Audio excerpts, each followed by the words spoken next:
Creatives, welcome back. Joseph Sikora here, and today I've got 3 right-hand Boogie Woogie patterns for you. They sound absolutely fantastic, and they're going to be really good for your rhythm and coordination. I absolutely love teaching Boogie Woogie. It's so much fun, and it's so energizing as well, so really makes you want to go to that piano and play. If you're an absolute beginner with the Boogie Woogie, then I've got a more beginner-friendly video for you. You can check the cards, check the information box down below. It goes into the left hand and what the 12-bar blues is, so check that out. But let's crack on with pattern number 1. Sounds like this.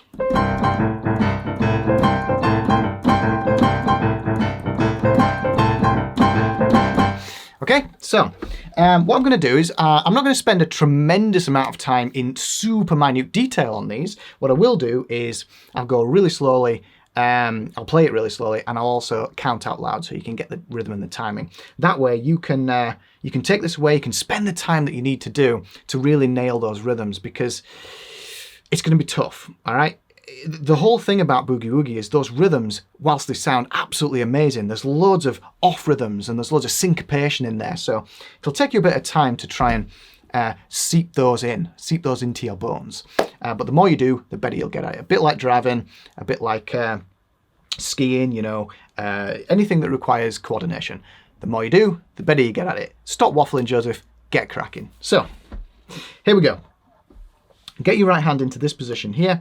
We've got an octave above middle C here. Now, you can play this anywhere, really, but I think this one sounds the best. So, first of all, we've got a pickup here. So, I'll count in, and I'll just play that first bar. So, it sounds like this. 1, and 2, and 3, and 4, and 1, and 2, and 3, and 4. Okay? So, basically, 3, and 4, and 1, and 2. And so you need to get that pickup, yeah? 1, and 2, and 3, and 4, and 1, and 2, and 3. So try and get that first. In fact, I'll spend a tiny bit more time nailing this first pattern, because the second and the third are fairly similar. So yeah. And they work so well together. You can piece them together into any kind of order you want and really create your own full 12-bar blues sequences, but we'll come on to that.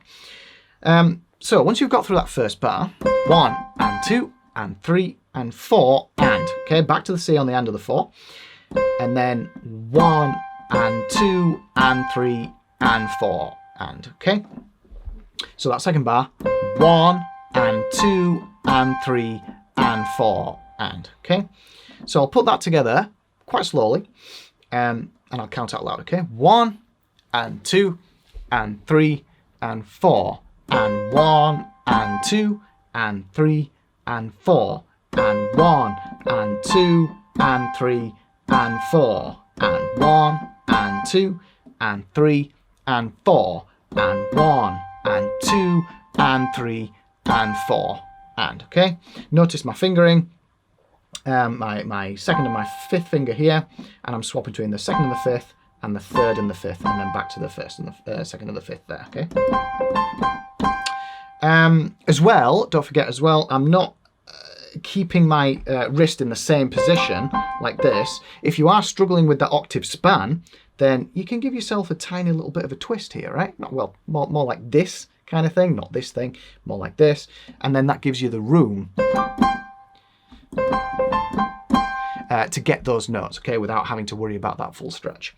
So, I'll just play that once more, and that's pattern number 1, guys. So, 1, 2, and 3, and 4, and 1, and 2, and 3, and 4, and 1, and 2, and 3, and 4, and 1, and 2, and 3, and 4, 1, and 2, and 3, and 4, and 1, and 2, and 3, and 4, and 1, and 2, 3, and 4, and 1, and 2, and 3, and 4, and 1, and 2, and 3, and 4, and 1, and 3, and 4.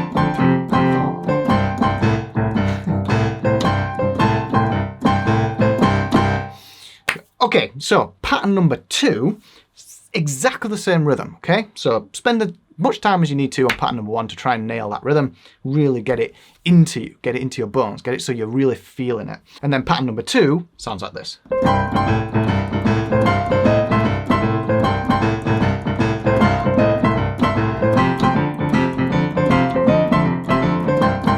Now, I want to point out here This is actually really good for your finger stretch, and I will show you another version of that just in case that's a little bit too much, but try and go for this one. It'll do your fingers a world of good, although that is a really difficult stretch if you're not used to it. So again, you know, same rhythm. Starting off on the C, 1 and 2 and 3 and 4, and 1 and 2 and 3 and 4 and 1. So I'm moving my second finger here down to the F. 1, so we're on the second bar now. 1, okay, and 2 on the E flat, and then resolve to the major. So that's like the minor to the major, right? E flat, and then bang to the E and the C. This is why I quite like this one, okay? When you want to get to the next layer with Boogie Woogie, the next level, so to speak, where you're sounding a bit better than basic, you want to get that transition between the major and the minor. That's essentially what makes the blues and the Boogie Woogie sound really cool. It's that transition between the major and the minor, and this one does just that, okay? 2 and 3 and 4 and 1 and 2 and 3 and 4 and 1 and 2, 3 and 4 and 1 and 2 and 3 and 4. If you are finding that really tough, then 1 and 2 and 3 and 4 and 1 and 2, bring your hand down, third finger on the E flat, and then use the G with your fifth finger, and the E again with your fifth finger, and the E again with your third finger. Okay. Doesn't sound quite as good, I don't think, but it still sounds pretty damn good. So.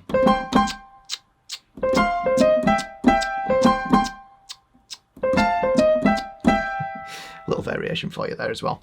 So again, I'll play that with the full sequence.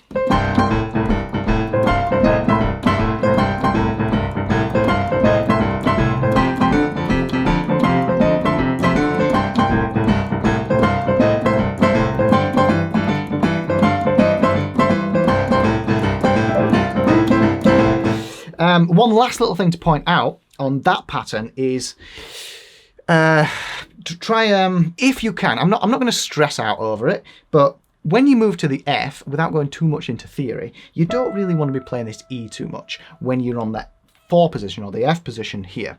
What that is it creates this sort of like major 7 sound, which is not very boogie woogie or blues, and it kind of works and it kind of doesn't. Use it or don't use it, but you know, I'm just throwing that out there. So you could play around with, and I'll leave this up to you. You can play around with how are you going to alter this riff when you move to the F position so that we're not touching that E. You know, so for instance, yeah, it could even be something as something like that. I just wanted to throw that in there anyway. So that was pattern number 2. Pattern number 3. This is this one's slightly this one's quite tough. Okay. What I wanted to do was throw in a pattern which caused you to or allowed you to move position. Okay. So I wanted to move from this position to this position just to try and get you used to that. So I'll play it for you first.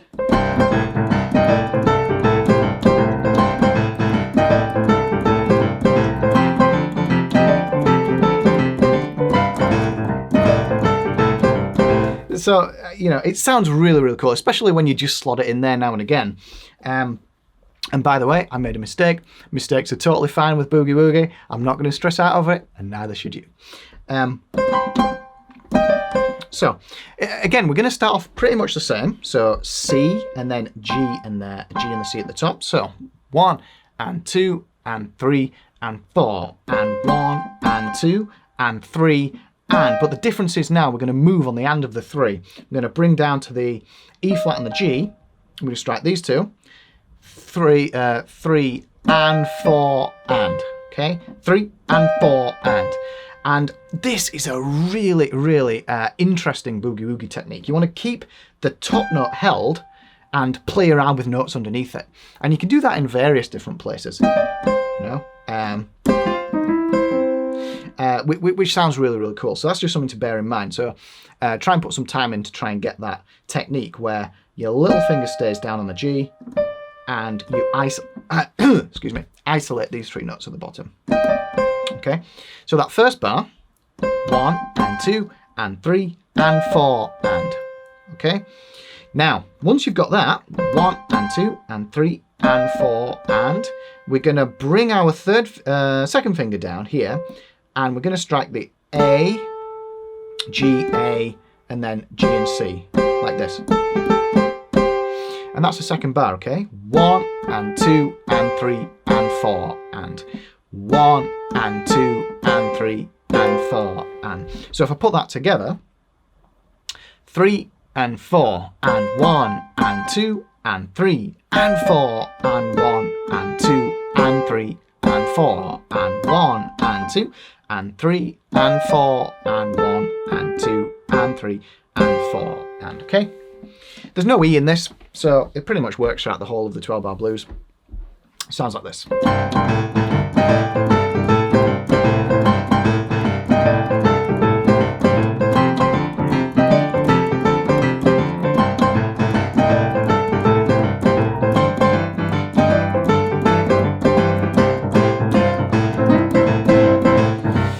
So I really hope you like that.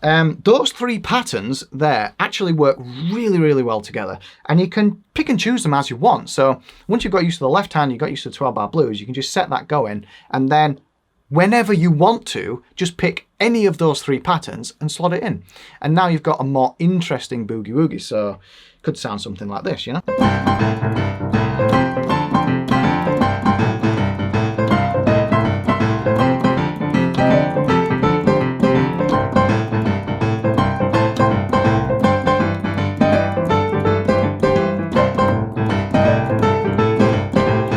For instance.